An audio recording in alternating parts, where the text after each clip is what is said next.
Oke baik, saya atas nama Helena Rajana Niron.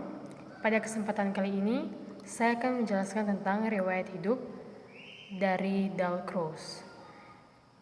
Jadi gambar yang ada di depan saya adalah sosok dari Emil Jacques Dalcroze. Beliau lahirnya di Wina, di Swiss pada tanggal 6 Juli tahun 1865. Pada usia 8 tahun, beliau dibawa orang tuanya ke Genewa untuk belajar di konservatori musik. Selanjutnya, beliau belajar di Paris, Prancis. Dalcroze sempat mendapat kontrak kerja menjadi direktur musik di Aljazair. Di wilayah koloni Prancis itu, beliau belajar banyak musik Arab yang lebih bersifat ritmis. Setelah kembali ke Genewa, pada tahun 1892, beliau mengawali karirnya sebagai penulis, komposer, dan profesi harmoni di konservatori di Genewa. Sekitar tahun 1903 sampai 1910, ia mulai mengenalkan pendekatan pendidikan musiknya pada anak, yang kemudian lebih dikenal dengan istilah eurythmica. Pendekatan eurythmica Dalcroze menginspirasi banyak akademisi. Hingga sekarang, pendekatan tersebut masih diterapkan dan dikembangkan. Metode pengajaran musik bagi anak-anak ini sudah dipakai di negara-negara seperti di Eropa, bahkan sudah banyak muncul sekolah khusus seperti Dalcroze Training di New York. Dalcroze menganggap teknik bermain musik hanyalah sarana seni.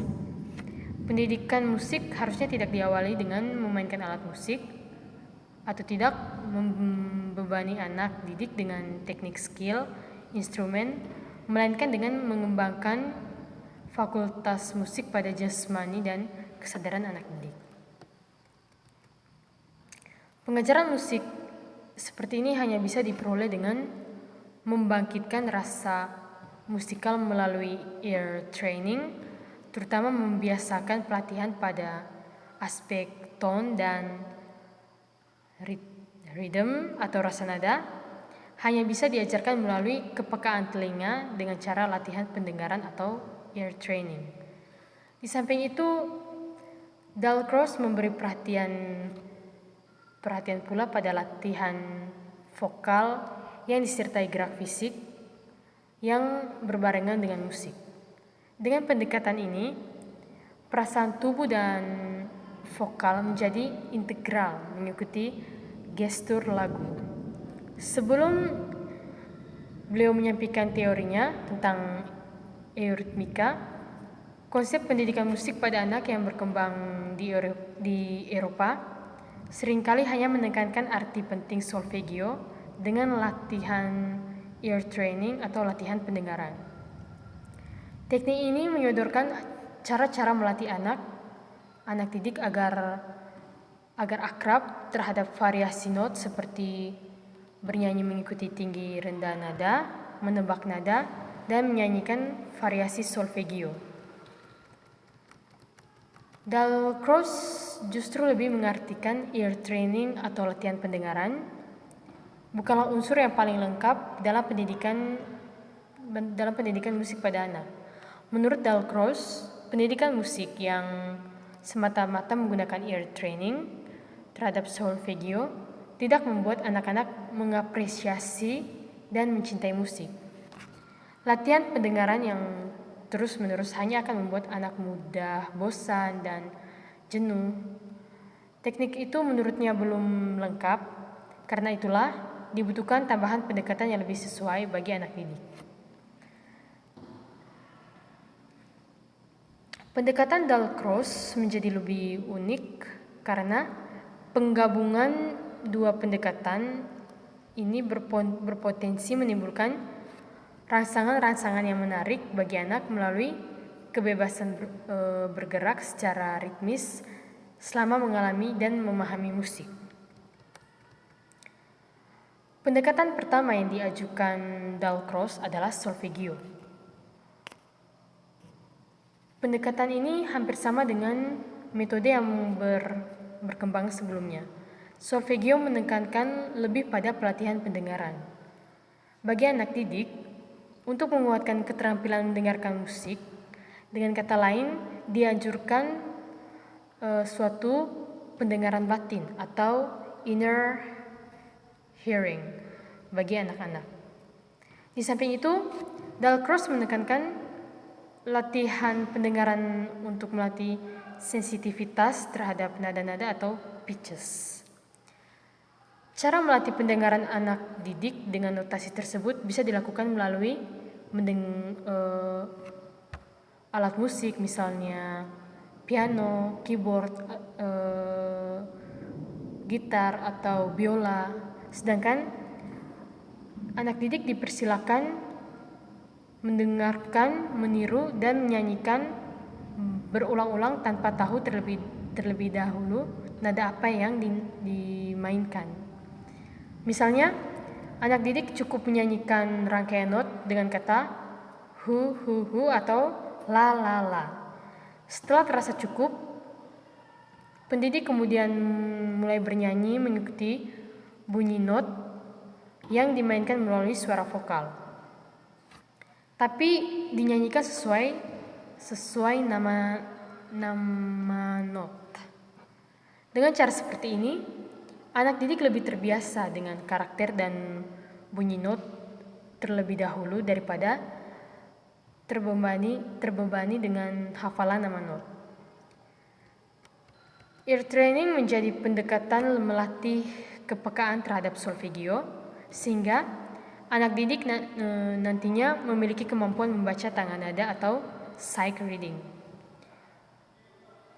Notasi musik menjadi unsur mendasar yang tidak boleh diabaikan dalam pendekatan ini.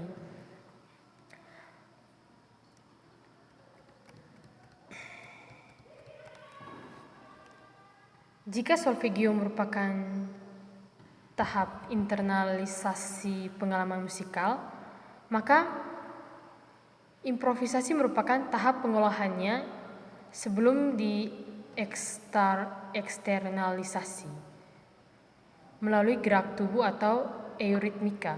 Latihan improvisasi dikembangkan dengan 3 cara. Pertama, anak didik mendengarkan guru memainkan alat musik tanpa syair lagu. Kemudian, anak didik berimprovisasi, menggerakkan tubuh, menyesuaikan irama dan tinggi rendah nada. Kedua, berekreasi spontan atau mengikuti ucapan atau arahan pendidik. Ketiga, merubah gerak tubuh sesuai perubahan karakter musik. Tujuan dari latihan improvisasi ini adalah keterampilan berimprovisasi secara musikal, ekspresif dalam memainkan alat musik, dan respon terhadap waktu, tempo, serta komunikatif terhadap dalam satu tim dalam memainkan musik.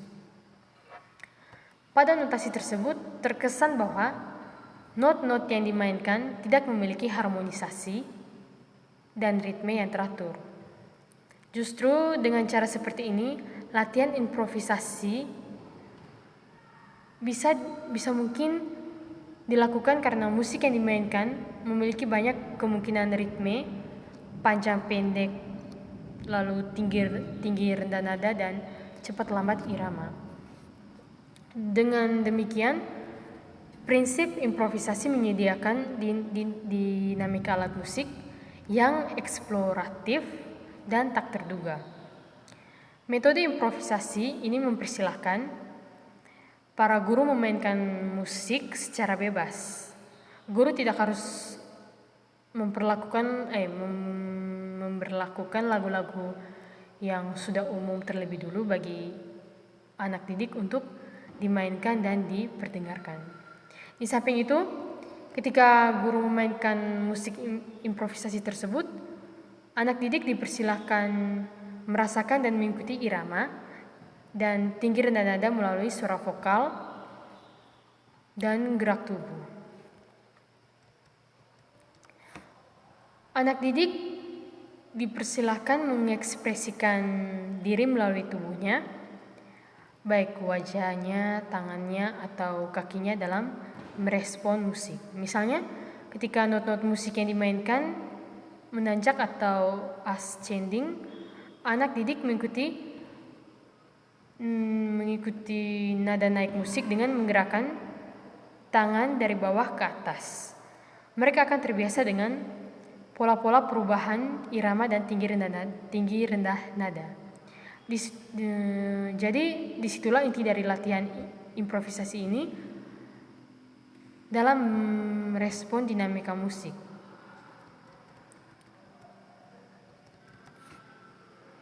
Di samping itu juga, guru pendidik tidak hanya memperkenalkan berbagai alat musik yang bisa dimainkan lagu-lagu yang sudah populer. Akan tetapi, guru harusnya mampu melatih solfegio pada anak didik demi meningkatkan kepekaan pendengaran mereka melalui ear training, sehingga terampil membaca nada atau sight reading melalui persepsi gerak naik turun dan panjang pendek ketukan masing-masing not. Anak didik tidak hanya diberi latihan menyanyikan lagunya, tapi terbiasa pula dengan memvisualisasikan gerak-gerak melalui gerak tubuh. Latihan seperti ini dinilai mampu memberikan pembelajaran musik yang efektif bagi anak. Di samping itu, eurythmica Dalcroze dikembangkan pula ke dalam praktik bermusik dan menyanyi lagu-lagu yang sudah populer. Seperti contohnya unsur eurythmica dapat diperkenalkan pada lagu-lagu yang sederhana tanpa mengurangi bobot pengajaran musik yang esensial. Oke, baik. Jadi menurut saya hanya itu saja riwayat hidup yang dapat saya jelaskan tentang Dalcroze dan juga pendekatan musik yang ia berikan pada anak didik. Sekian dari saya. Terima kasih.